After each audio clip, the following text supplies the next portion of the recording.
a special report.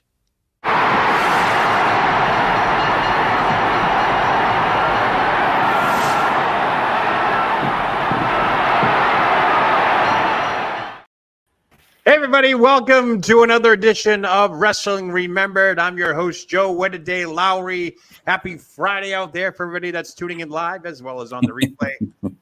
Tonight we're talking epic promos, but first we have my esteemed colleagues, and with me, first up, he is my brother from another mother, the poet laureate of the Monty and the Pharaoh channel, and the current champion of the 30.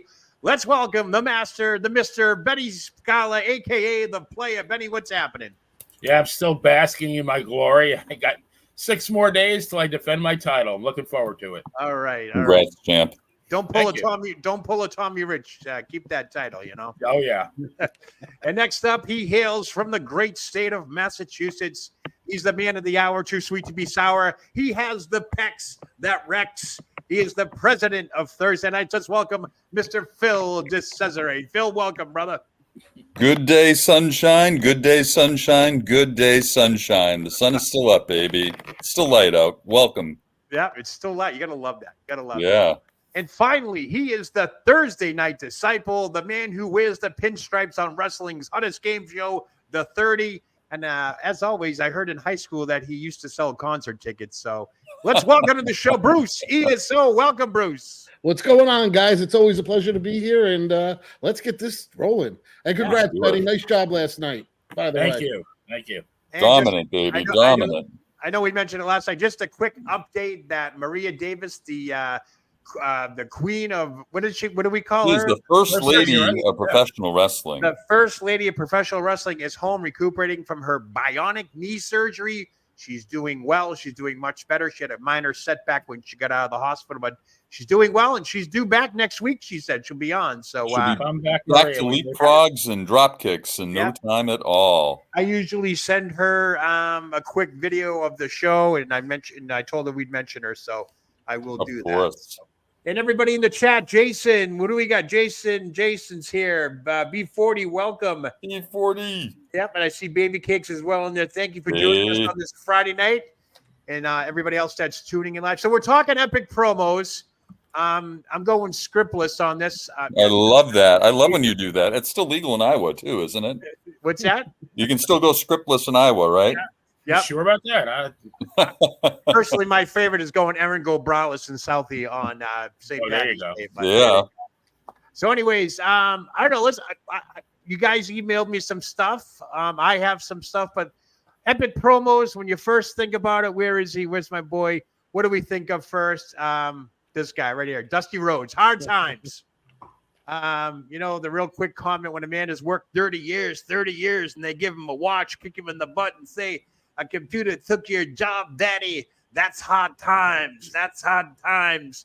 And what an epic promo that was. So let's go around the room real quick. Phil, what did you think of that one from back in 85 there?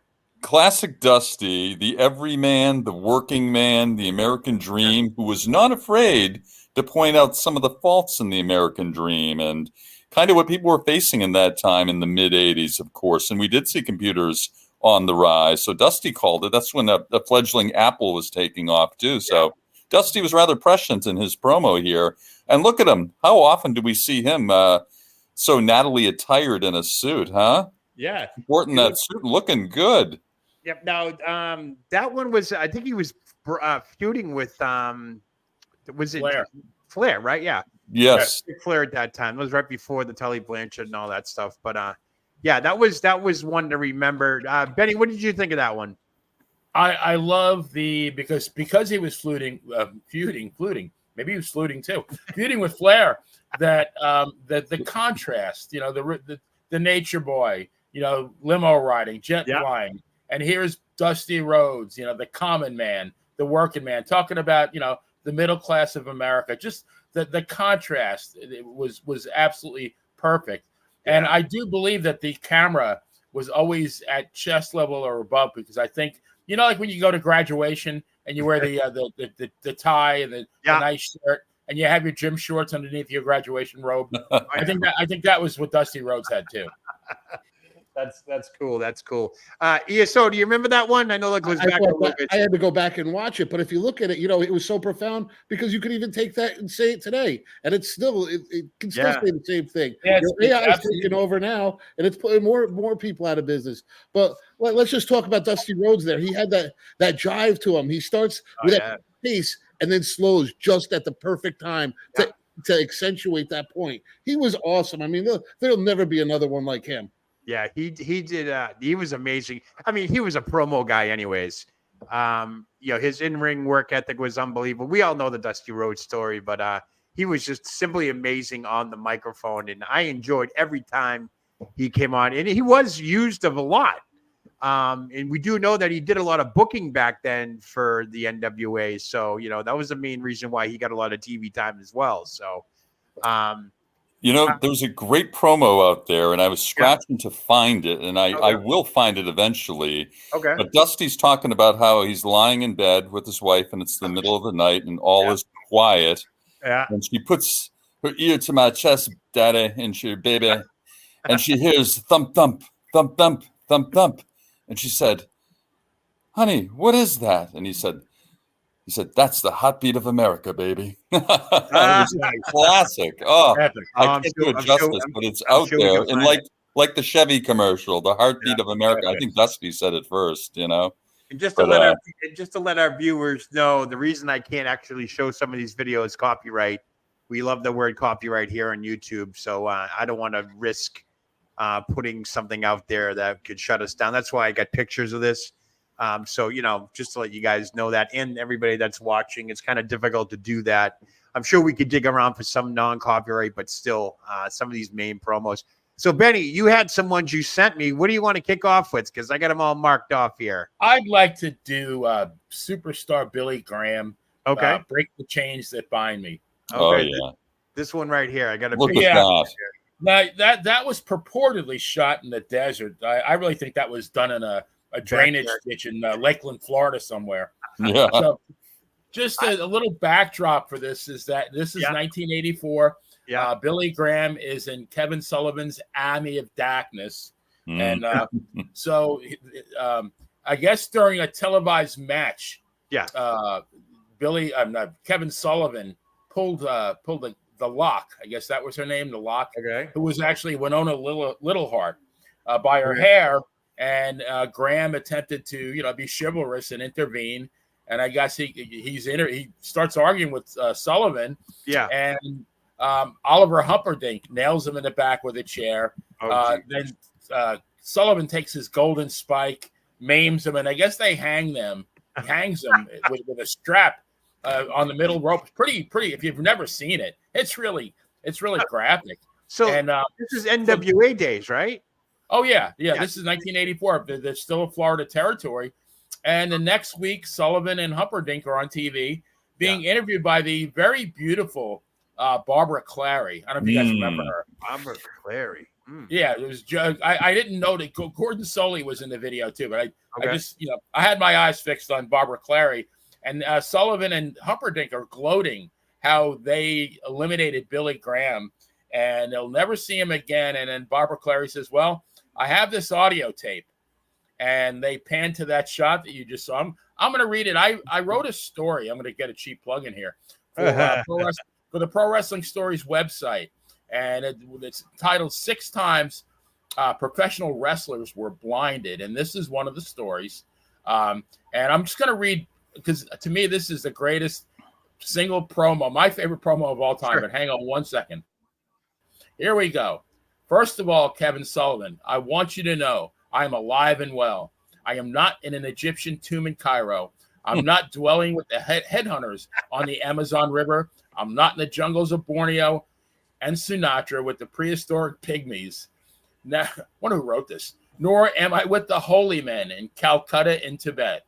Just as Jesus Christ, the Son of the living God, went into the desert of Judea to fast for 40 days and 40 nights to gain strength to fight the devil, I, being a mere mortal, have also gone into the desert, shackled to this river bottom, to cleanse my soul and spirit and gain the power I need to defeat you and Abu Dhaddin to rid myself of every evil thing that you represent. Out of the silt, the dirt, the slime, the mire, and the disgusting, putrid, sick, and inhumane acts that make you what you are, Kevin Sullivan, in the moment that I know that I've been released from the powers of darkness and all the evil spirits that have left me, I will break these chains that bind me, tear loose these bonds that hold me. I will rise up from this river bottom grave and be free, free at last. And I will march, crawl, swim, if I have to, until I find you. And I will find you, no matter how long it takes. For there's no place you can hide. There's nowhere for you to run. Nothing and no one can save you. I am coming back. That is epic. That's a long-ass promo. Yeah. Yeah. That is a long promo. Jeez. Well, yeah, and they don't really, he's not speaking it. I mean, they Right, just show him, and it's just being read in the background. So obviously, he's got the ability to read it off off a piece of paper. But man, oh man! And then when he came back, they really didn't feud because I think Graham went back to the WWF right after that, so it never materialized. Ironically, to Jesus Christ Superstar as his entrance theme too. Right. Yep, that's right. That's right. I'll just go down. There's one that I like. I'm going to throw in here. Harlem Heat 1997. Oh, We all remember that. WCW. We don't have to even play a video for this because this, I think everybody knows this epic one here. Obviously, they were going to face Hulk Hogan and all that. And he was on a roll. He was getting down. He was doing what he did best. And Booker T just said it. Hulk Hogan, we're coming for you. And he just said it and slipped off his tongue. And if you watch the video, Sherry Martel is trying desperately not to laugh. And Mean Gene stayed professional the whole time and didn't blink. But Booker T, once he said it, he kind of turned. I mean, it was a matter of seconds, but that is just wild. And I know ESO, you must have saw that one, right? Oh, absolutely, absolutely. Definitely a classic one there. It's just like when Vince left that let it drop there too. With John Cena, right? Oh my God. Yeah, I remember the Vince McMahon one. Yeah, I seen that one. The promo. What's up, Mom? Yeah, and he's walking with this dude. And I can't. They can say that, but they're gonna blur it out. Holy shit! In the crowd, I don't get that. But I gotta say, somebody that I think Mike Monty left out last night and should have been higher rated on that Wrestling Managers is that woman in the background there, Absolutely. Sherry Martel. She definitely transcended, from being a wrestler in the AWA in the 80s to becoming, such a force, man. She's managed, the Macho Man, Honky Tonk Man, so many people. So she was one of the first women, I think, that took falls. I remember I was at Boston Garden. I want to say it was 90. I don't know, 90. It was Shawn Michaels was champion. And it was a steel cage match with him. Now, Shawn Michaels, I think, was the Intercontinental IC champ, yeah. Maybe 92-ish. Yeah, he took on Ultimate Warrior in a steel cage at the Garden. It was a house show, and Sherry Martel was taking a bump inside the cage. And I was like, holy crap. She was a female Bobby Heenan in so many ways. Was. Yes, that's a good point. Yes. She could take a bump. She could talk on the mic. She could do it all. She could do it all, yeah. Yep, she's a WWE Hall of Famer. She was something. She was absolutely something, and she is missed. That is a uniquely attractive woman. In very, definitely. What do we get? What else we got here? I just, this is one of my favorites. And I see it in the chat. We got to talk about this one. Jumping Jeff Farmer. Yep. I saw. Benny, fill us in on this guy. What do you got for us? I'm not sure where this took. Was it GCW, some global wrestling? Like I think it was. Yeah. Here's the funny thing. Before this promo, that same guy, the announcer, said earlier today we talked to Jumpin' Jeff Farmer, and that leads me to believe that so this wasn't live, and this absolute disaster was the best you could come up with, maybe in 10 takes. I'd like to see the other 9 takes, how bad they were. What amazes me about this, if you go to find it on YouTube, the quality of the video is horrible. The video itself is I don't know what it was. I know there was no high def back there, but you can't find an ultra clear video of this promo. It looks like it was taped out on a UHF channel. They turned the channel and he was on, and they taped it, and then they switched the channel. It's kind of crazy. And I think Motley Crue had a promo following that too as well. I mean, Yeah. You turn the tables on me. I mean, he just, to me, when I first saw it, it looked like he was reading a teleprompter and somebody forgot to put the periods in where he needed to stop talking. And of course, that made him confused and it reversed everything that he was going to say. It looked like he was rehearsing for a high school play and he was scared shitless. I mean, he was terrified. Yep. Reminds me of a president I know, but hey guys, $10, baby cakes. Joe Myers just donated. Thank you, Joe. I don't like it when things aren't going my way. Yep. And I actually have you seen the match? The actual Jeff Farmer Motley Crue match. Yeah, it's got a weird camera angle too, isn't it? Like above the ring, it's like a weird. Yes. It's crazy. And he's coming full force, but he gets the ever loving shit beat out of him for about 14 minutes. He pins Motley Crue with a small package, and then gets the shit beat out of him after that. That was his coming full force. Yep, that is just amazing. I'm trying to find the actual script on it. Hold on, I think it's right here. And CM Punk does a YouTube video of him imitating Jumpin' Jeff Farmer, which is also like classic. Right. Oh my God, I can't find. They don't have it listed, but I'm trying to remember some of the stuff that he was saying. Like, turn the tables on me. You turn the tables on me. You done me in the wrong way, one way or another, and try to cheat me. Yeah. And what else? You stabbed me in the back. Backstab me one way or another. So I guess there's different ways of backstabbing people. So he did it various ways. Yep. Thank you, Joe Myers. That's awesome. $10. We love it. Thank you very much. Awesome. Great. You guys in the chat can do it as well. I'll mention you. Not that we don't mention everybody there, but this money actually goes. I mean, ESO, you know more than I do. This money actually goes to, some part goes to YouTube and some goes to the channel. So basically that is supporting the channel, correct? Absolutely. I don't know what the breakdown is. Mike does all the financials. He wants me to take over, but he hasn't sent me anything with it yet. So the Maserati is in the garage. He just hasn't given you the keys yet. Exactly. So if we get a postcard from Mike from the Matterhorn, then we know where the money went, right? Matterhorn. Now, another one that you sent me, Benny, was this one. We all love Roddy Piper. Frankie Williams. I love when he says, I'm Columbus, Ohio. Like, he's not from Columbus, Ohio. He actually is Columbus, Ohio. Yep. And then Roddy Piper mistakes, I don't run from nobody till I ain't got no room for nobody. Yeah. Poor Frankie was never on WWF TV after this. Yeah. And really? That's an interesting note. Last appearance. Yes, sir. So that's probably why they did that. They probably said you're going to go out with a bang. And he took a beating as well as he was dressed to wrestle. I don't know where he was going. He was on Piper's Pit. I don't know if he was ready for a match or not. But when I saw this, I immediately thought that, Frankie's taking a beating here. I don't know. Something's going to happen. But I put on my Facebook page, it's ironic that you sent this to, I think it was last Saturday, was the actual anniversary. I think it was April 12th. So it was this past Saturday. Oh, okay. Championship Wrestling, that took place. That is when he beat up Frankie Williams, took him down, and the camera guy followed him, and Piper went up to the camera, and that was the infamous, just when you thought you had they go and change the question or something like that. That was the anniversary of that. Phil, you got something on that? No, I was just going to say that the very infamous quote from Piper. Yeah, just when they think they have all the answers. I change the question. Yeah, exactly. So I thought that was just amazing. And Benny, when you sent that, I'm like, oh my God, the anniversary. I read a very funny quote online. It says somehow he ended up on Piper's Pit, where Frank would showcase his mic skills that would make Andre the Giant look like the captain of the Harvard debate team. Unbelievable. You don't throw rocks at a guy who's got a machine gun, right? That's right. Yeah.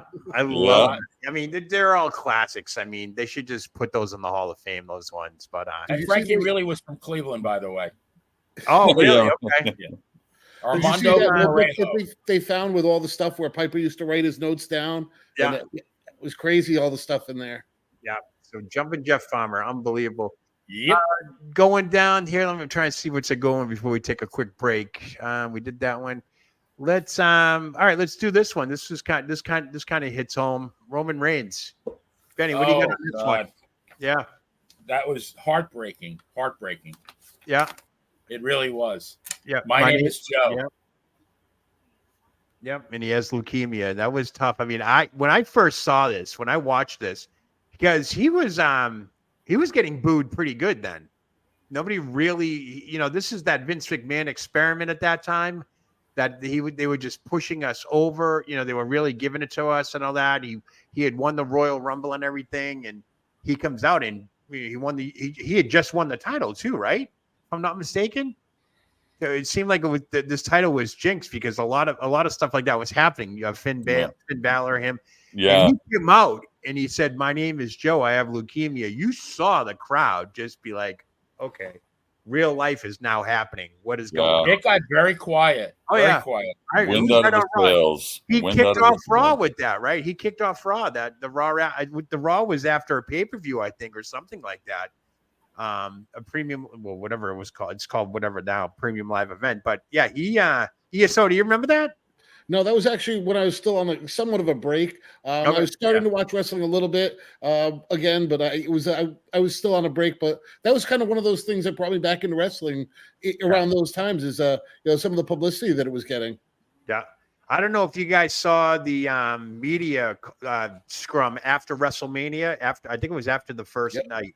And he was in there and he kicked some lady out. He was really in character. Yeah. And then he picked somebody, and the question was, how are you handling your disease, your leukemia? And like the question came out of nowhere.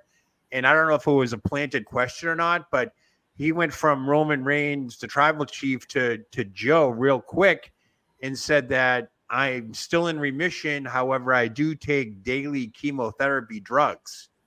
Yeah, and I will be taking that, and he will be taking it for the rest of his life. And that was like, to me, because night one of WrestleMania, I'm telling you, I wasn't as great as everyone says it was. I'm sorry, but that's my opinion.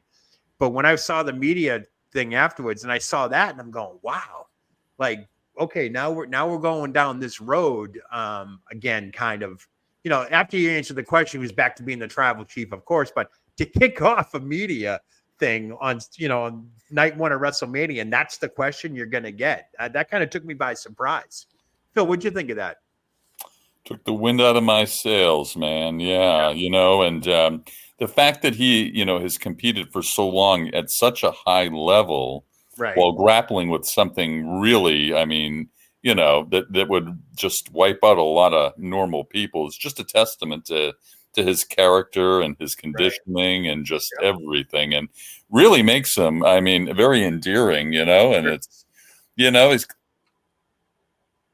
Oh, did we lose you? He's a special guy. He's one of my favorites. So, I'm going to miss him while he's gone. I'm comforted to know that he's relatively well and he's going to go do a movie. So he's living his best life for sure. Yeah, it's crazy. I mean, this post WrestleMania thing, I wrote.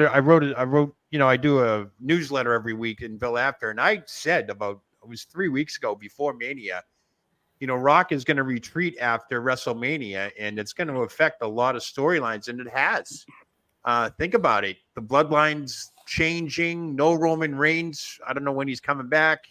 You got Tama Tonga. It's a lot of changes going on. Yeah. And The Rock dropped something, I think, today that he said he's coming back for another match. So I don't know what that's all about. So either that's after his movie or in between stuff, because he's supposed to be busy up until SummerSlam. So who knows? But obviously, and if you're just tuning in now, we talked about it during the break. Seth Rollins just been revealed. Becky Lynch on a podcast in Ireland. She's overseas. That Seth Rollins underwent surgery last Tuesday for a torn meniscus. I'm not a doctor, but I'm pretty sure that's a pretty significant injury that he wrestled with. And The Rock called him the MVP. What do you guys think of that? Seth Rollins, real quick. He's going to be out for a while. How do you think that's going to affect some of these storylines? I'll jump in. I've never been the biggest of Seth Rollins fans. I think he did great with the Shield. I'm personally not going to miss him. I really don't like those dynamic entrances. I feel like Lady Gaga's coming to the ring. That's just me. He's great on the mic. He's a great wrestler. I can't take that away from him. However, I'm not a fan of him and the man. this kind of tells me why that match with Drew McIntyre was not as long as I thought it was going to go. Absolutely. And he spent a lot of time on the ground, if you noticed tonight. He did. I mean, he did his usual, but that match I thought would have went longer. Phil, what do you think of that? Do you think that he put on a good show for that? I think he wrapped it up, man, and just went in there like a good soldier. And, even Seth Rollins at 50% is still better than a lot of people at 100%. So, again, just a testament to his ability and to really the layout of the match and how they creatively worked around it, No doubt he has a lot of guts. But I kind of agree with Bruce. I don't like the whole swishy thing, coming out and that sort of thing. Captain Limp Wrist, he's a little bit much sometimes. But what are you looking at, you clown emoji? Wearing his wife's clothes and all. Clothes, yeah. Manny, what do you think? No Seth Rollins for a while. All the respect in the world for the guy for doing what he did. I mean, I've never had that injury, but I've been told it's very, very painful. Definitely wrestled 2 nights in a row. Put on, epic performances. I think he deserves a time off anyway, injury or no. I mean, the guy's been a workhorse, but I do hope when he comes back, they repackage him a little bit. They got to take away some of that crap. Yeah, this whole story unraveled because Becky Lynch put out a tweet earlier in the week saying that she was not taking time off. Whoever said that, it was wrong. So now you know why. She's going to be on the road, overseas tour coming up and all that. Seth is going to be home, and Becky Lynch put a comment out this afternoon saying that his rehab will be very active because he'll be chasing his kid around the house. So that's hard work, man. It is hard work, but we're halfway through the show here. We're going to take a quick break. We got some new commercials, guys, new sponsors, so you want to check this out. So we'll be right back. You're watching Wrestling Remembered here on the Monty and the Pharaoh channel, and there's the clock striking 12 with Phil's house. The Monty and the Pharaoh Show is brought to you by... Because wine is your second favorite 4-letter word. California wine, New York attitude. Good fucking wine. Yeah. For years, we were known as Central Veterinary Associates. And we know that some of you were not exactly thrilled with the services that were provided. But a new day has arrived. We're changing and will now be known as Premier Veterinary Medical Group. But it's much more than a name change. It's a new management team, a new attitude, with a new state-of-the-art modern facility in Rockville Centre, New York. We're going all out to provide the best possible care for your pets. And that includes 24-hour-a-day, 7-day-a-week emergency care from a team of highly trained professional emergency care veterinarians. So check out the all-new Premier Veterinary Medical Group. We're ready to serve Nassau and Queens counties with compassion, commitment, and the utmost confidence. And we have immediate openings for overnight emergency vets with great pay and outstanding benefits. Contact us today at premierveterinarymedicalgroup.com/careers.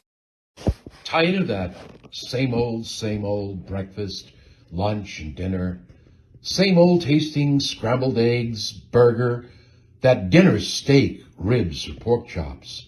Why not add a little bit of spice or just a touch of heat to make the difference?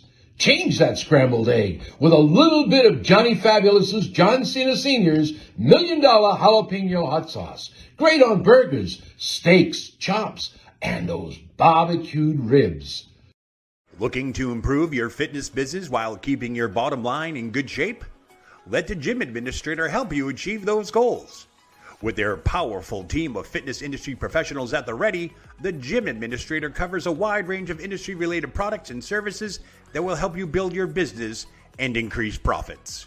The Gym Administrator works with reliable industry suppliers and vendors that place a heavy emphasis on service, just the way you remember it.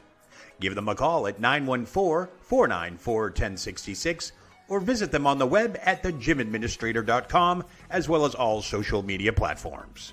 The Gym Administrator, all your fitness needs under one roof. Scan the barcode at the bottom of the screen to get started today. All right, folks, we are back. Wrestling Remembered. We're talking epic promos. We got epic new commercials there, Joe. You got the usual. Oh, thank you. Yeah, did you hear one? No, I think I was in one. The Gym Administrator. Yeah, And then the vet with Caitlin Monty. That name sounds familiar. yeah, that was good stuff. That was a name change kind of thing, right? They went through a name change. ESO, you know about that? No, I'm not. No, I just know we had the new commercials coming on this week. That's all I had gotten on that. Good stuff. I kind of mixed them up, so we get a little bit of nice. You gotta love the fabulous sauce there, Johnny. Johnny Fabo, John Cena Senior. That Methuen accent there, yeah. John Cena, fabulous. That's awesome. Good stuff there. Thank you to our sponsors for supporting Money in the Pharaoh. Without you, we wouldn't be here. So that's great. That's right. Speaking of, does somebody want to go through the chat for me and take a look? Phil, you want to go ahead and say hi to everybody out there? Yeah, I certainly do. Let's take a gander and see. A couple new arrivals, too. Old friends, new arrivals, I see. Let's look back here. Little Patty's in the house. Great to see her back with us consistently, Ibzan, who's everywhere. He gives Bruce a shout out, too. Give him a shout out. Luce is here. I don't think now I see Luce. There he is. Yeah. Wow. So we've got some new people jumping in, joining us a little later. And so good to see. You know, what's better on a Friday night, right? Nothing. Nothing tops Wrestling Remembered, folks. We're going to try and make this the most watched program on Money in the Pharaoh. Right, ESO? No, absolutely. You love the 30. We love the 32. So let's keep they're all fun. The 30 is a lot of fun. Right. This is a lot of fun. Different concepts. So, hey. It's funny. It's like watching a Love Boat because I've been watching Love Boat. It's the same characters over and over, same people playing different roles. You got to love it. I friggin' love the Love Boat. I don't know what it is. That's all I've been watching between the Bruins and wrestling. It's been the Love Boat. Ask Baby Cakes. It's just, I don't know, something about it. They talk about Irish Alzheimer's. You know what that is, right? You forget everything but the grudges, right? Oh, yeah. Well, wrestling Alzheimer's is where you forget everything but the wrestling. And here we remember. This is Wrestling Remembered. That is true. Wasn't Hulk Hogan on the Love Boat at one point? What's that? Wasn't Hulk Hogan or one of the wrestlers? Yes, he was. He was. Yeah. Reggie Jackson was on one time, but I think he was with the Angels then. I don't think he was with the Yankees. Benny would later years. There you go, Benny. I got to ask you, who's Angelia Hopper? That's the Playmate. That's Beth. I didn't know that. I'm late to the game here. I'm looking. Everyone's saying hi, Beth. And I'm going doing a little gimmick change there. No, that's Beth Harper, the Playmate. Yep. All right, Playmate. There you are. She just changed her name to Playmate. That might make it easier. There you go. That'd be easier. She changed she's under a new email. Okay. So the boss is in the house. So the feds are probably after her, right? She's changing her email and stuff like that. That's typically why people change their names, right? I'm just kidding. It's funny when we moved to Centerville, Iowa, it's a small town, and we're big city folks. They're like, "Why'd you move here?" And instead of going through that long, drawn-out story, I would just say witness protection, and they would laugh and walk away. And I'm like, "No, I'm kidding. But a lot of people took that, and the rumor was around town that I was under witness protection. Those small towns, man. Yeah, you gotta love it. So I had to tell me I was just kidding when I said that. It's just, you want to know why we moved here? Ask Baby Cake. She'll tell you why. You're hiding from Whitey. Yeah, Whitey. There you go. You're hiding from Whitey. Thank you, everybody in the chat, for joining us. We love it. And if you're watching on the replay after this is over, thank you as well for supporting Money in the Pharaoh YouTube channel. It's greatly appreciated. So we're talking epic promos here. We've gotten a few here. I'm gonna try and throw one in here. 2001. This kind of coincides with what's going on here. We got Vince McMahon kissing Trish Stratus in front of his wife, Linda. Linda was comatose at the time. Anybody remember this one? Vaguely. I try to forget it. Now, this wasn't because of Kane's tombstone, was it? I don't think so. Not yet. Okay. Something was going on between Vince and Linda because it was right after this that she snapped out of it and she wanted a divorce and all that. Yeah. But this is really, really, really right now life imitating art, or art imitating life. You can do whatever you want with Vince McMahon under federal investigation for his supposedly sex trafficking, the Janelle Grant lawsuit and all that stuff. And he had a lot of what's the word I'm looking for? He had a lot of promos with Trish Stratus. She was used in very compromised positions, even with Triple H. Stephanie had a role. So you're laughing. You remember this stuff? Oh yeah. Poor him. He has to kiss Trish Stratus, man. And must be great to book yourself. if I played the video, they kissed, mouths open, tongues slashing. It was like holy, shit. Console hockey. And I am glad that Linda recovered after that and was able to serve in a governmental role after that. No kidding. But it's like, but she's been in a lot of those. I mean, she's a WWE Hall of Famer. She's a great athlete. She's women's champion. She's part of that Divas Revolution. Her and Lita had great matches and so forth. I respect her in all those ways.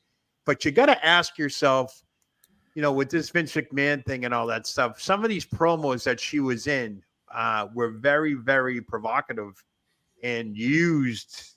I mean, I remember one where Stephanie walked in and supposedly Triple H was trying to show her a hammerlock. A hammerlock. Hammerlock. Yes. It looked like, he was behind her, looked very compromising, like, he was, the old Pat Patterson go behind. Yeah, the go behind. Yeah. No courtesy of a reach around either. I get it. But oh my.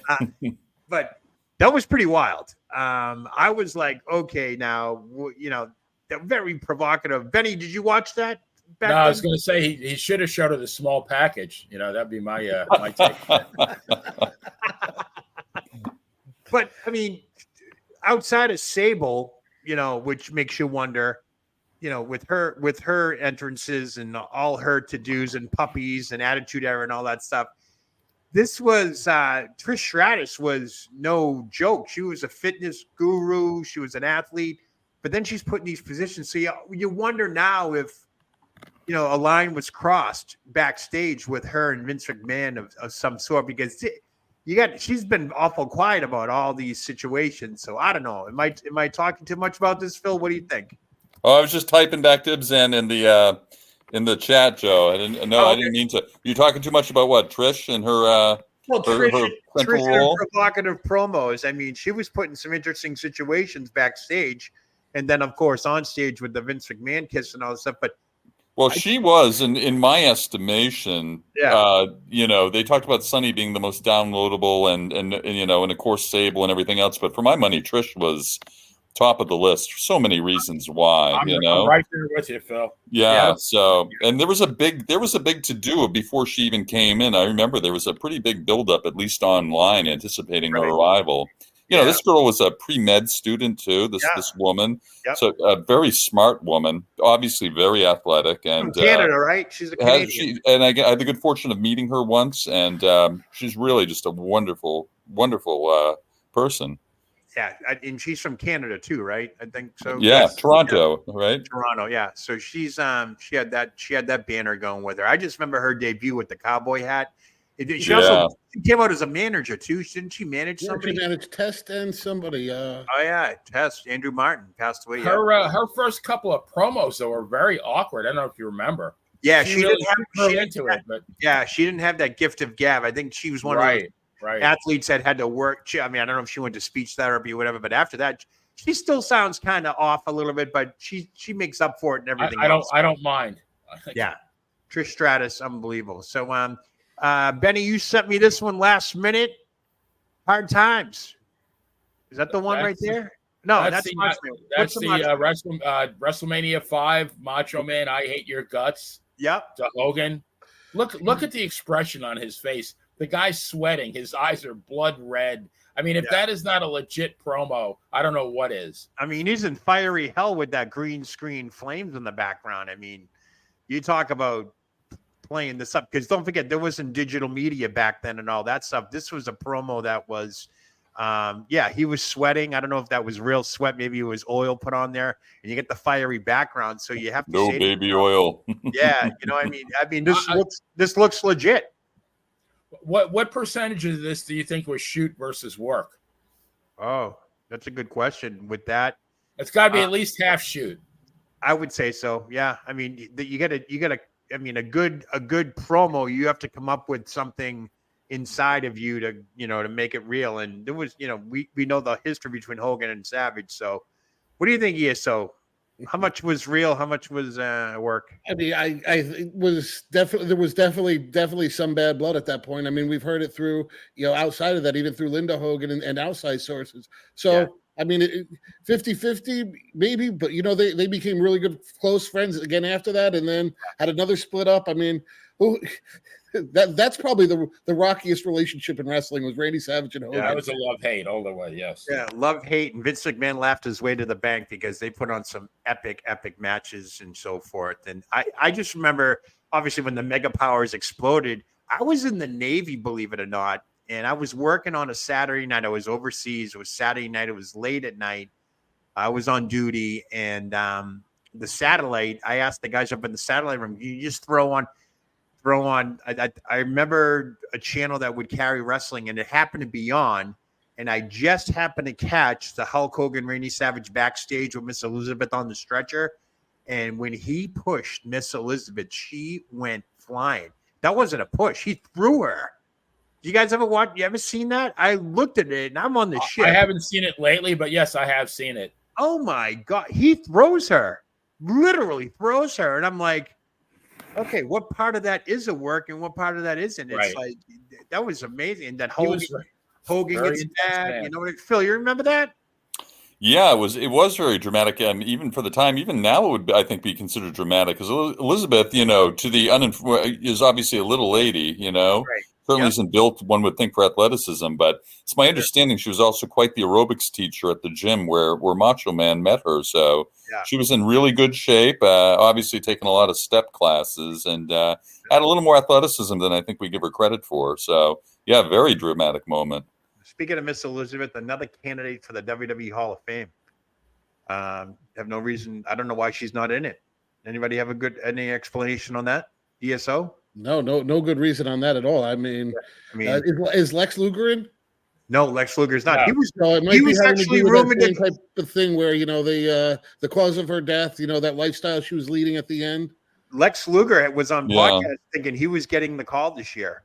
So I don't know if that was a Vince McMahon thing and that changed when Triple H took over. I don't know. I did hear something about that. Because I don't know if you noticed, but I think it was during Heyman's speech or something. No, actually, it was after Heyman's speech. He commented, no, it was during Heyman's speech. He says, in case you're wondering who chose the inductees for this year, it was Triple H. Triple H chose every single one of those inductees. Now, we all probably know that The Rock probably had something to do with it because Leah Mavia was involved. Oh, yeah. But Thunderbolt Patterson, that was a out of nowhere type of pick, inductee. But, it is what it is. But Miss Elizabeth, why she's not in there, I haven't a clue. I mean, you got to understand. She was successful over in WCW as well. Who would induct her now? What's that? If Elizabeth were going to go into the Hall of Fame, who would induct her now? Induct her? Yeah. Yeah, that's a good question because even Lanny's gone now, which is still I can't get over. I would have to say, if anything, Hulk Hogan. I would agree with that. It'd have to be Hogan. He's the only one alive and in good standing, so to speak, to get up on the stage and induct somebody. So yeah, I think it would be her. Same thing with Chyna. I think Triple H should induct Chyna when she goes in. She's gonna go in. It's just a matter of time because everyone's pushing for her. But I think Triple H would be a candidate for that. Obviously, they were together, but that might be uncomfortable for Stephanie. You never know, but think about it. Who else would be able to put her in there? Jeff Jarrett, maybe. She's the one that she defeated him for the Intercontinental title. So I don't know. Could be anybody. How about X-Pac? No, X-Pac. you're right. You're right. No, go down the list. X-Pac. Yeah, That would be a little kinky, wouldn't Yeah, it? right. One night in China. I used to love those signs. I've been in China. Yeah. Oh my God. I've been in China too, or something like that. It was weird. and they would show them. It's like, what the hell, Unbelievable. So moving on. How about this one, guys? Medusa trashing the WWF champion. This was an iconic moment. You guys remember this one? Certainly Absolutely. do. And there's Mongo to the side. God bless Yeah. Mongo. God Yeah. bless Mongo. He was in the hospital recently for a UTI, right? He's Yeah, back I think now. he's out now, thankfully. He is a tough son of a gun. BSO, do you remember this? Oh yeah, this is when I was coming back from college, moving back to New York. Absolutely, Medusa Michelli was one of my favorite wrestlers in the 80s. Probably that first female wrestler I had a big crush on, and then kind of crazy that she moved on to monster trucks. Yeah. Yeah, it is. But she's still wrestling and making appearances. I think she came to Iowa like a couple months ago. Somewhere I don't know if it was Des Moines or somewhere north, but she out of nowhere she was at a signing somewhere. So it's kind She of gets everywhere, Joe. We had her out in Boston in Melrose just 2 years ago or so to one of Dan Maratti's last shows, and so had an opportunity to spend some time with her too. And she did great. She looked great inducting Bull Nakaro there at the Bull Nakano. Yeah, she looked good. Yep, she looked and Bull great. looked pretty good too, huh? Yeah. Yep, and Medusa actually is a What a Day supporter. She's been on What a Day, and we've talked with text message. We talk now and then, so we check in. She loves what I do, and she's great person. She's a very spiritual-minded person outside the ring. She's kind of neat to talk to.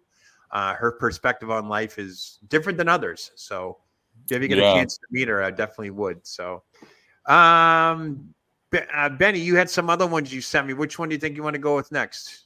How about Ric Flair's original retirement? Okay, this one right here, right? Yeah. So we got Greg Valentine there, J.J. Dillon in the background. Is that his wife off to the left? Who's the blonde next to Cena?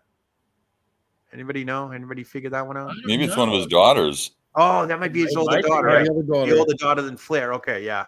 Conrad's wife. Conrad. Unbelievable. That was such an emotional speech. He did his promo, Ric Flair, and then he's just getting ready to leave the ring, handing the mic to the guy at ringside, and Triple H's music hits, and he says, "Rick, if you think that these people are the only ones who want to thank you," and then when the Four Horsemen music started, and Flair just closed his eyes, and you could see the tears, and it was so genuine. It was really an emotional moment. I remember that. That was on Raw at the end, right? They brought him out. It was the Raw after the next Raw after WrestleMania. Yep. In 2008. Yes. What else happened that night? Something else happened that night. Was he involved in something? Or is that just something at the end? Because Triple H brought him out, right? He came out on his own. No, he came out on his own. Oh, he did. I thought they called him out. Maybe that was an after one. Maybe that was an after one or something. Yeah. Yeah, it was an epic. But the Four Horsemen, Ricky Steamboat, Valentine, Batista, Orton. You name it, they were in the ring with him. Even Taker at the end. Yeah, that was the. I think you mentioned that was the night after WrestleMania with Shawn Michaels. Yeah, that was the. I'm sorry, I love you. Yeah, that was down in Florida, right? It was hot down there that night, if I remember correctly. He was sweating like a bastard in the ring. Phil, you remember that one? Yeah, it had nothing to do with alcohol either, Joe, I'm sure. He had the beer sweats. And he said he would never get in a wrestling ring ever again. The immortal words of Terry Funk. I'm really retired. No, I'm not. ESO, you remember that one? No, I actually didn't remember until you brought it up, but it was definitely a classic moment there. Ric Flair, how many retirements can you have? And he's probably gonna do it again. Yeah, it's only a matter of time. I just remembered another one you sent me, Benny. How about CM Punk's pipe bomb? Oh yeah, one of the greatest promos ever. There, he definitely changed the course of wrestling with that one a little bit. ESO, you got a little bit on this? You know what he said during that? Can you remind us what he said? I can't remember the promo there, but I have a little bit of trivia for you guys, though. Yeah. We got trivia. It's trivia time. Oh, right. Yeah, because CM Punk wound up sitting there after John Cena got speared through a table and a table of ladders and chairs. Or I think it might have been just a tables match. Okay. So Cena lost the match. And that was, then Punk went out and cut his pipe bomb. Who was Cena's opponent that night? Ooh. What year was this? 2011. See if anybody in the chat room knows. Oh, it's got to be wasn't Dolph Ziggler or something like that, was it? No. Wouldn't have been Edge, no. Nope. 2011, when I was like ESO, I was just brushing up on it daily monthly, because the kids were all in sports and I really didn't have time to sit down and watch wrestling like I do now. Yeah. So I remember the pipe bomb was all over the news and all that, but I don't think I even actually watched it. I just read about it. What about, was it Mr. Chinless there? James Ainsworth there? Yeah, every man with two hands has a fighting chance to send dick pics to underage girls. No, it was actually it was our truth. I swear to God, I was going to say that. Oh my God! I'm sure you making an appearance on Raw with John Cena. Do you think he saw R-Truth him? defeated John Cena in a tables match. Yes. Do you think he saw him? You think R-Truth saw him? Is that why he lost? Little Jimmy interfered. That's why. That's what it was. Yeah. Little Jimmy interfered. You gotta love it. I love R-Truth now. You I've talk about always loved him. He's always Solid been gold. great. Guy's a treasure. right. You gotta understand. The TV time he's getting now is priceless. He's making the most of every second on TV. And was it you? Who said it the other night on the 30 when he came running up behind Damian Priest when he hoisted his title up? He came up behind him with the Raw tag title. Was that you or Dan? Somebody said it. I think Dan was talking about that, but we did this. We were talking about R-Truth last night a little bit, and just that epic situation on Monday where he was calling Triple H Ciampa. That was great. Oh, that was awesome. Yeah, Tommaso Ciampa. real quick on the retirement, Ric Flair. Little Patty says it was kind of disappointing that all the Four Horsemen spoke at Ric's retirement, except Barry Windham. Interesting note there. That was 2011. Where was Barry Windham then? He wasn't still wrestling, was he? Now Windham was in the ring though. He was introduced. Oh, she said that he wasn't there. It was. Oh, Tully. maybe. Oh, they all spoke except for Barry Windham. Yeah, it was Arn, Tully, JJ, and Windham.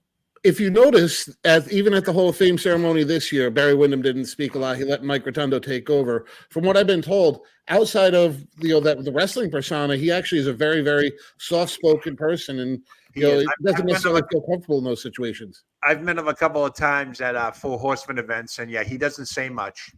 Hi, hello, that type of stuff. But he doesn't really. I don't know if that's I don't know. I don't know why he doesn't do that. I mean, that's a good thing. I hope he's not experiencing some symptoms of something that's worse. You know what I mean? At that age, when you get like that, so you never know. I mean, my mind wanders as well, like anybody else. But you see these guys in their glory days, and you're like, oh, he talked, he did everything. But then you go back to some of the promos with him in U.S. Express. It's like Mike Rotundo did most of the talking as well when you look at it. So he could cut a promo. I mean, I remember when he came back as the Widowmaker there, and I mean, he was cutting amazing promos. I mean, we knew who it was, but yeah. When I was in the Navy, I was stationed out in Norfolk, Virginia. I have no idea why I'm talking about the Navy tonight, but it is what it is. I got tickets to the Norfolk Scope to see NWA wrestling, and he fought Ric Flair for the title, but it was a house show. And that was always a great match. That was actually the first time I saw Barry Windham in person because I never got a chance to see him at the Garden and all that. So it was kind of neat with Ric Flair and a WWF guy in Virginia going to an NWA show was kind of neat for me. Lex Luger was there. I think this is when Lex Luger was about to win the title. It was like 89 or something like that, 88, 89. And he was up there and I'm like, this guy is huge. Like this guy's he's going somewhere, obviously he was with WWF later on, but I could tell Lex Luger was going somewhere when I saw him and so forth. So Jason Moaning said Wyndham looked the most intimidating as the Widowmaker. I'm assuming he's talking about at the Hall of Fame ceremony.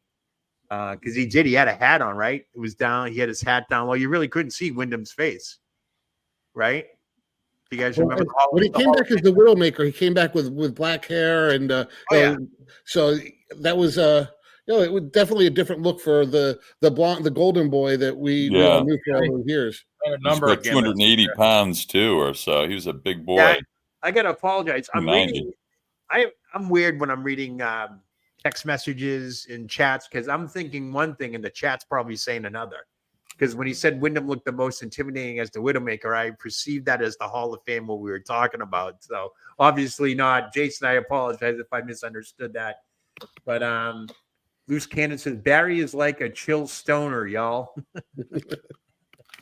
Oh wow, that was good. All right, we got a whole ton here too. So let me see. What's another one you sent me here? How about this one? I think Phil, you talked about this last night. Benny, you sent me. Yes, no, Phil, you sent this to me. Boom, Raven and Cactus Jack. That was a great one. Yes. That was the Magical Land of WCW or something like that. What a classic promo. Yeah. And again, much in the style of the ECW promos, about 7 minutes in duration. Right. Totally very organic, spontaneous. And Raven did a great job actually comforting Mick Foley, who was, about ready to lose it during this promo. Just, what he did is he basically was contrasting ECW with WCW and WWF, Right. and talking about the creativity, or in a way, the lack of creativity in WCW. And he said, "Where else can a tough Jewish kid from Brooklyn become a black man from Macon? Where can a kid from New Hampshire become a Frenchman? From Connecticut? Nice. Just unbelievable." He talked about Kevin Nash's 10 incarnations in WCW. He talked about Mikey Whipwreck going from a sweet, innocent boy to this guy who's got a brain of jelly now. And what's going to happen to Mikey in 20 years and 40 years? He was saying in that screechy voice that he had back then. Dramatic, just so effective, talking about the warm, soothing energy coming out of WCW programming, and Uncle Ted and Uncle Eric, and just, it was really amazing. And, he really made such a strong case for ECW, saying that he was stuck in ECW, he's scarred up and he can't go anywhere else. It was just tremendous. And, much like the, what I would say the best promo, one of the best promos I've ever seen was Steve Austin's promo. In between Stunning Steve in WCW, Stone Cold in WWF, Superstar Steve Austin. He recounted the whole saga of his firing. There he is. You're talking about that one, right? He did. Yep. He did an incredible Hulk Hogan imitation, a great Dusty imitation.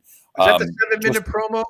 Pardon? Is that the infamous 7-minute promo? Yes, it is. The Superstar promo, as it's called. And I used to know it almost verbatim because it was very inspiring. And he basically talked about, his self-worth. I mean, this was from the heart. Right. This was in the Stone Cold voice. I mean, we talk about the Michael Hayes interview when he does the Austin 316, which just, which just sent everything into the stratosphere. But this got the rocket in and was blasting off already. It was just tremendous. And again, it was legitimate. It was organic. It was no holds barred. It was a pipe bomb before. This was in 1995. Right. I saw this on a videotape that a friend of mine sent me from Connecticut. He worked for Titan Sports at the time. He was plugged into the MSG network down there. And I watched it and watched it and watched it and watched it and was just so inspired by it. Because again, despite what everyone else was saying, he knew his self-worth. He knew he was going to be the superstar, and he knew that there was no one there who could stop him. And you know what? Look what happened. Unbelievable. I'd suggest anyone needs some inspiration, go back to that promo. Talks about Eric Bischoff's secretary telling her secretary to call Steve and to fire him over the phone, and just how impersonal it was back then. And just, the Hogan imitations. No, that doesn't work for me, brother. Yeah. And then the Dusty imitation. No, that's not for you, baby. And he's talking about going out there and having to wrestle 7 minutes with Alex Wright and show him what you can do and everything else. And he said he's been fed nothing but garbage in WCW. He became garbage. And he's here in ECW. And it's just unbelievable. So check it out. I've never seen that, Bill. I have to watch that. You have to watch it. Yeah. I would suggest it, I remember of it. I don't remember watching it back then. I remember something like that. He gave an excellent promo. And that's a hidden gem, really, when you think about it.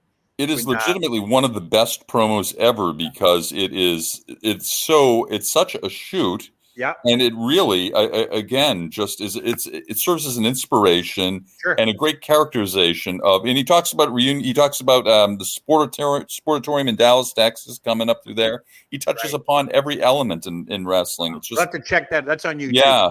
One of the best. Absolutely. Did you see B40 brought up a really good one that we haven't brought up yet? Yeah. That was the Scott Hall one, 1996. You may know who I am, but you don't know why I'm here. Yeah. Oh my God. Good. What is Short it? and sweet. What, good times never last, but good guys do. Something bad guys do. Something like that. Yeah. Bad times never last. I don't know. Yeah, that's exactly. I loved when he said that. Bad times don't last, but bad guys do. Yeah. Yeah. I love that stuff. Let's segue into the this one right here. Who remembers this one? That probably the beginning of the Attitude Era. Is this not epic or what? I mean, this is Oh yeah. You know, I don't know to this day if this was a promo that you write out and then practice, or is this off the cuff? You guys know anything, any details on this? Well, supposedly he came up with the 316 part off the cuff. Right, but he has a lot. He says a lot before leading up that he walks up the stairs to Michael Hayes or Doc Hendricks at the time, and he's like he goes into this long diatribe. You know, I just watched this yesterday. This long diatribe of, I've been here, I've done this. You know, I think he mentions Jake the Snake. I just beat the crap out of him or something. Phil, you got something on this? Yeah, he was legitimately pissed off too because he had a busted lip. He had stitches in his lip, so I imagine that kind of fired him up a little bit. And I have to wonder, if not for that busted lip, if not for that injury, that potato, whatever it was, would he have been as fired up? Would this have come out of, I'd like to think yes. And again, referencing that ECW interview, he had it in him all along. I mean, just incredible promo skills, and not to mention in ring. So, it was just a great confluence of things. Unbelievable promo. I mean, that changed the course of wrestling. That basically kicked off. The ratings improved, but this was the beginning of the real attitude era, so to speak. It started with Stone Cold, Austin 316, I don't give a shit attitude. Yeah, it was the shot across the bow. I think memory serves me right, Bret Hart was still the champion at this time. And just before the screw job. Yeah, they were trying to phase him out. You could see the change was coming. You know, a promo like that, Austin 316 means I just kicked your ass. They never really swore on Raw or any pay-per-views like that back then. So when you heard that, you were like, and I think when Michael Hayes heard him say it, he was like, whoa, that was a big deal. Austin 3, and we all know what happened after that. Those t-shirts to this day still sell, and we celebrate 316 Day every year now, March 16th. That's incredible, Yeah. And I'm sure a lot of people like Matt Riddle and RVD will be celebrating tomorrow. Oh, yeah. It's 420 Day, right? That's funny. Yep. I saw a great meme today on Facebook or whatever I was on. It said that it's 419. Don't forget to leave cookies and milk out for Willie Nelson tonight. Yeah, it's all one similar with for RVD. Yeah, RVD. And did you guys see what Heyman did? Heyman destroyed him jokingly at the Hall of Fame, talking about how he smokes pot and stuff like that. And that was an Heyman promo at the speaking of great T-shirts. Taz had a shirt back in the day in ECW. It said Taz 632, twice as pissed. Yeah, twice as that was a good one. Yeah, and Taz had some great promos back in the ECW days too. He's a great guy. Hey, do you guys know anything about that? That Taz was in the ring the other night with Jericho and Hook and all that. He took a little bit of a bump, and they said it was unexpected. And Taz, I guess, has a legitimate bad knee. He obviously he doesn't wrestle anymore, but they were concerned that he took that fall. You guys ever hear anything about that after that? Didn't hear any more, but I was curious about it because the fall itself did look like a surprise, and it looked awkward. Yeah, it wasn't a conventional bump by any means. Yeah, I thought definitely. I was reading up on that, and he wasn't expected to take one. This is the trouble with Dynamite. It's like they go rogue on these promos. I think Tony Khan sends them out, say this and be done, and they go out there and they say something similar to what Tony Khan wants to say, or maybe what he says. But then they do something off the charts, and that's a Jim Ross reference. This is off the charts. But Benny, what do you think? You think Taz is okay? You think these promos are? I never watch AEW, so I couldn't even begin to tell you. I hope for his sake. I like the guy, so he's a fellow pen pal in the Wrestler magazine. He came a little bit later than I did. Yes. Oh no shit, that's funny. That's funny. And Hook, by the way, is Taz's son. You guys know that? Yes. Yeah. So it was interesting, and rumor is that he's going to become a free agent soon. And the WWE is looking at him. Believe it or not, I don't know why. WWE doesn't need another small guy. They've got enough small guys right now. They need to get back to building these, these larger than life characters. But I don't like going to a wrestling convention and seeing, I'm 5'9". I don't like going to these conventions and seeing that I'm the same height as all these wrestlers. They're supposed to be larger than life, and I'm like, I mean, some of them are, but more and more, especially the AEW guys, they're small. I totally agree. I've told you guys this a million times. Wrestlers are supposed to be larger than life. That's how it's always been. Turn your head at the airport. When they walk down, and like when I saw the Freebirds at the airport in Virginia, they were strutting. They were decent sized guys. Michael Hayes was a big guy in his prime. So wasn't Terry Gordy, and Buddy Roberts may have been small, but he was built, and you could tell he could mess with you. And these guys were going through the airport, hair flowing, all that stuff, and everyone was like in awe. That's how I remember Tony Atlas, and Rocky Johnson leaving the Garden out the front door with their tag titles to go to the hotel. Phil, I don't know if you remember that. Tony Atlas was huge. When I say he huge, still is. He is. Bruce and I were hanging with him in November. I'm older now, and I'm a big guy too. But I still look at these guys like Don Morocco when he took a swipe at me coming into the Garden because I was patting him on the back. This guy was huge. So just to give you Hook is shorter than me. Oh yeah, I know that. Yeah. And he weighs. I mean, they're saying he weighs $180. There's no way. I think the guy is. They bill him at 200. I think Bruce. It's crazy. Phil, you were at I don't know if you got to see him or if he when he walked by the table in November. He was. I mean, he looked like a little kid. Yeah. Bruce, you know me. I mean, I'm like 6'3", almost 250, and I was like, I felt like Andre the Giant near some of them. I know. Unbelievable. I'm trying to figure out too, like Darby Allin, same thing. Obviously AEW's resident Daredevil. He's out now with a broken foot. But I mean, there's only a few Rey Mysterios. There's only a few Amazing Reds. There's not. But Ray's built. You could tell Ray's a wrestler. He's built like a wrestler. You know what I mean? You could tell he does something even when he comes out the airport and you see him, he is an athlete of some sort. And if you're not a wrestling fan, you probably just assume he's whatever.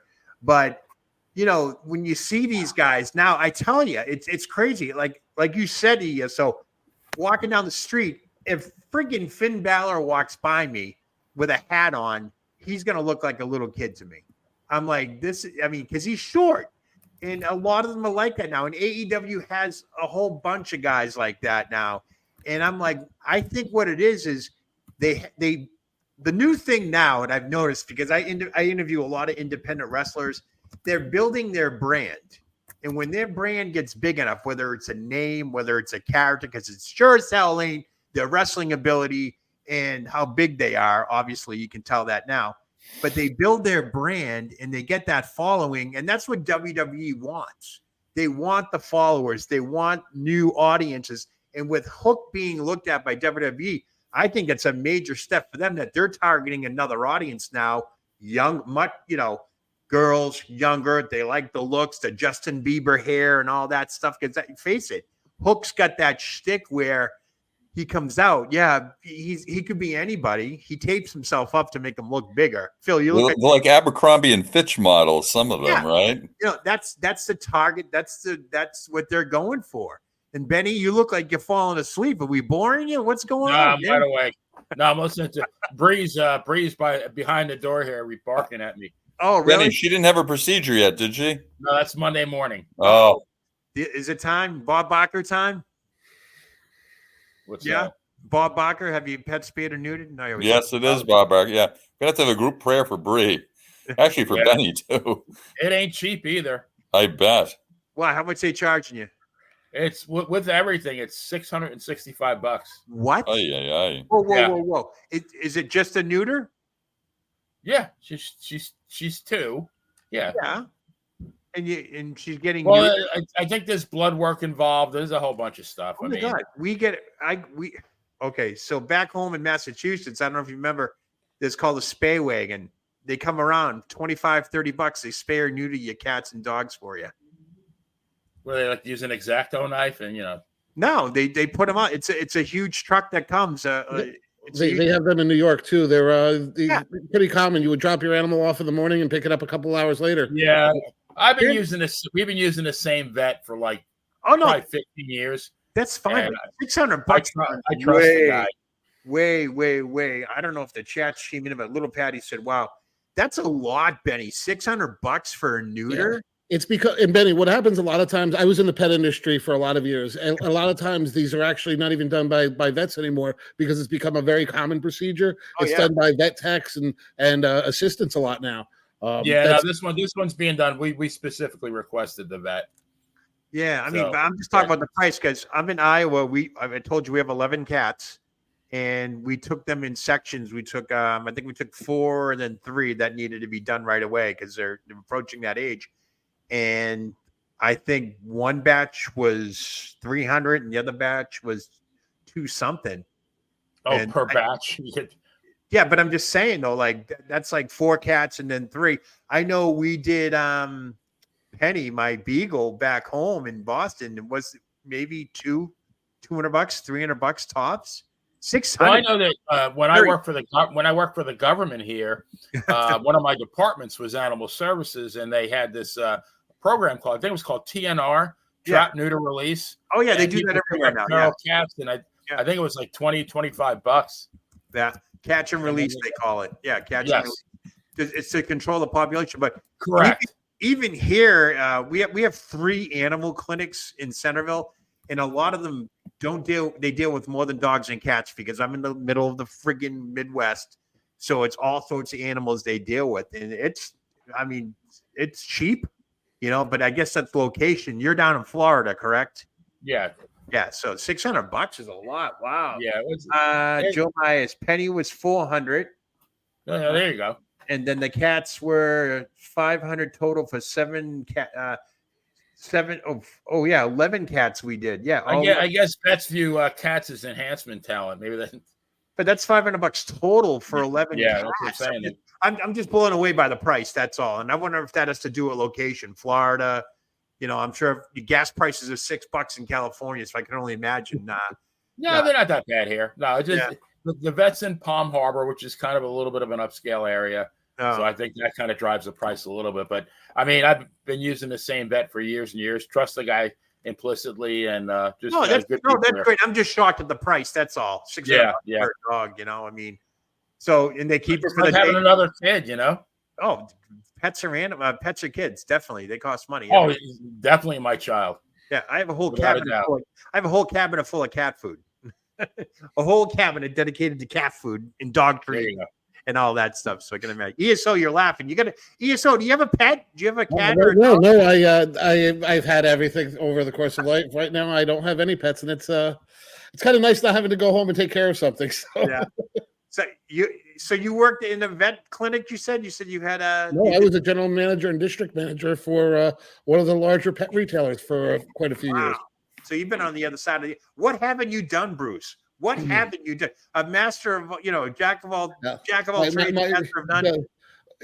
Schooling wise, I went to school for graphic design. I just ended up in management because there's not always those jobs out there, and somehow I did that for about 6-7 years in between. Were you a male gigolo though? That's the gigolo. Yeah, cool. I had to put myself through college somehow. There you go. See, hey, you gotta plug that bar in your town there. What's the bar called? Golden Rail Ale House. It's the bar that was featured in Super Troopers. And also Omar Epps' Trick. We always have something getting filmed there. It seems like. Yeah, I follow you guys on Facebook, and there's something always going on. Oh yeah. Tomorrow we got this big thing called Day of Games. The game thing. Yeah, I saw that. You're playing all sorts of games or something like that. Yeah. Well, every year we do a big event called Jamie Stock, where we raise money for one of our patrons that passed away from juvenile diabetes. We do a big. Thing to raise money for that. That's every fall. But in the process, through the year, we do little things to build up, a little bit more money so that they can get bigger prizes and donate a little bit more and really just keep the interest going. Nice. So we're going to wrap things up here. Phil, you got any last words of wisdom for us? Go Sox. No, it's an exciting time in the wrestling business, and as exciting as the contemporary stuff that we're seeing. Yeah. Sometimes it still pales in comparison to the glory days of yesteryear, and there are so many great times, great matches, great feuds, great promos, just great memories. So that's why I like this program, and I like to take that walk down memory lane with all you guys. And B40 B40 says go Islanders. Yeah, they just barely made it into the playoffs, by the way, those Islanders. Another shout out to B40. Did you see his comment a little bit earlier? All petite wrestling. Yeah, there you go. What is it? I'm sorry, say that again. What did he say? All petite wrestling. Yeah, it is true. Yeah, even some of the girls, Sky Blue and all them, they're great athletes, but when you can't see over the top rope, that's a friggin' problem. You know what I mean? It's like you can't get on the rides at the amusement park. That's not a good thing. I don't know if you guys watch NXT at all, but those girls, they have a mixed bag. Roxanne Perez is small. Lyra Valkyria is small, but they have some other girls. Santino Morella's daughter, Ariana Grace, wrestles. She's got to be at least almost 6 feet tall. I don't know where she got the height from. Taller than him. Yep. JC Jane. There's a lot of girls that are coming up. And I like the NXT because they feature the women a lot and they get their training, get their TV time and all that stuff. They have some really good tall athletes coming out. Saul Ruka looks like she was a pro volleyball player on the beach. She's got right. Yeah. 6 feet tall. She's got a great look and a great finisher too. So she's got and then Nikita Lyons. I know. One of my favorites. She's not an average sized woman. No. I like that wrestling. Women need to be wrestlers. And you can be good looking and sexy and all that. Nia Jax, she's big. She does her thing, but like you said, when a wrestler walks in the room, you want to notice them. You don't want to be ordering from them, like they're a waiter. Or something. So, there you go. But anyways, all right, we had a good show tonight. We had a good, good chat. Good everybody. I guess we held some people hostage because it is Friday night. You're TGIF, right? But we're gonna head out of here. We're gonna enjoy the rest of our Friday night. I want to thank everybody live in the chat. Everybody watching on the replay at home. I want to thank ESO, the player, and Phil DeCesare. We got a lot of stuff coming up. I know True Crime. We got some stuff cooking on that. Phil and me got something cooking. I got actually this Sunday. I have Ring Boy Scandal guy Gerard Millet's coming on. He's got some new dirt. Wait for that, man. New dirt, new lies. He's caught Lee Cole in a major lie. Most recently, to the point that Lee Cole. Well, that'll be every time the guy opens his mouth, really. Yeah, Lee Cole doesn't. I think he blocked him. He's got all sorts of stuff going on. And believe it or not, I just found out, Phil, a guy named John from Braintree was also a ring boy at that time. And really? He's coming forward now in defense of Mel Phillips and all that stuff. So we got some cool pictures to show you guys. It's going to be very interesting. He's got a story to tell. And then on Wednesday, Phil's going to join me. Wednesday, we got the son of Harley Race, Justin Race, coming on. If you follow him on Facebook, he has been inundated. I forget that word. Phil, you're the master at those words. Inundated Facebook with some unbelievable photos of Harley Race at home with his kids. They are unbelievable. Awesome. Baby pictures, all that stuff. So if you check out Justin Race coming on, and ESO, you got stuff going on because you're always behind the scenes, man. Right? The next big thing is the 30 on Thursday. Yeah, Benny, Benny will defend his title. All right, guys, we're gonna let you go here. I'm Joe What a Day Lowry. You need what's it say? B40. Joe What a Day Lowry. You need to do True Crime on boxer Tim Doc Anderson. Crazy story. Phil, Benny, you might want to look that one up. I'm gonna look that up. Yeah. Boxer Tim Doc Anderson. Oh, crazy story. We got to look that up. B40, thanks for that. We'll check that out. But that's going to do it for us, folks. We are out of here. Everybody have a great weekend. I'll see you Sunday night. We will be live, and we're going to be having the Ring Boy Scandal, new information. So stay tuned for that. Thanks, guys. Thanks for joining us. Later. All right. Bye, guys. Thank you. What a day. What a day.